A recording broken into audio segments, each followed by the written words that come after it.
ഇന്നത്തെ നമ്മുടെ topic gingival ഡീപിഗ്മെന്റേഷൻ എന്ന് വെച്ചാൽ മോണയുടെ കറുപ്പ് നിറം മാറ്റുന്ന ചികിത്സാ രീതിയെ കുറിച്ചാണ്. പല ആളുകളും പരാതി പറയുന്ന ഒരു കാര്യമാണ് മോണയുടെ അമിതമായിട്ടുള്ള കറുപ്പ് നിറം. ഇതിന് വളരെ സിമ്പിൾ ആയിട്ട് നമുക്ക് ഇത് കറക്റ്റ് ചെയ്യാൻ സാധ്യമാണ്. അത് ലേസർ ഉപയോഗിച്ച് സാധ്യമാണ്, അല്ലാതെ ബ്ലേഡ് ഉപയോഗിച്ച് കറക്റ്റ് ചെയ്യാൻ സാധ്യമാണ്. അങ്ങനെ പല മെത്തേഡുകളുണ്ട് ഇത് കറക്റ്റ് ചെയ്യാനായിട്ട്. ഇത് അമിതമായിട്ടുള്ള മെലാനിൻ പിഗ്മെന്റേഷൻ കൊണ്ടുണ്ടാകുന്ന ഒരു അവസ്ഥയാണ്. ചില ആളുകളിൽ ചുണ്ടിന്റെ കളറും സ്കിന്നിന്റെ കളറൊക്കെ നോർമൽ ആയിരിക്കും, എന്നാൽ മോണ മാത്രം കൂടുതലായിട്ട് കറുപ്പ് ഉള്ളൊരവസ്ഥ ഉണ്ടാവും.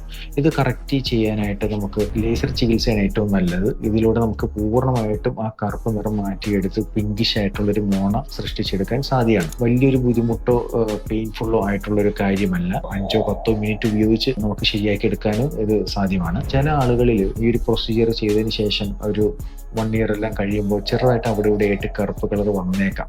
അത് വീണ്ടും നമ്മളൊരു 1 ഇയർ കഴിയുമ്പോൾ ആ കറുപ്പ് നിറം വന്ന ഭാഗം മാത്രമായിട്ടൊന്ന് കറക്റ്റ് ചെയ്യേണ്ടതായിട്ട് വരും. 99% ആളുകളിൽ ഒരു തവണ കൊണ്ട് തന്നെ കറക്റ്റ് ആകപ്പെടാറാണ് പതിവ്. അടുത്ത ഒരു ടോപ്പിക് എന്ന് പറയുന്നത് വിസ്റ്റം ടൂത്ത് സർജറി ചെയ്തതിന് ശേഷം പല ആളുകളിലും നാക്കിന്റെ ഒരു സൈഡ് അല്ലെങ്കിൽ ചുണ്ടിന്റെ ഒരു സൈഡ് മരവിച്ച് പോകുന്ന അവസ്ഥ, അല്ലെങ്കിൽ മരവിപ്പ് വിട്ടുമാറാത്ത അവസ്ഥ കാണപ്പെടാറുണ്ട്.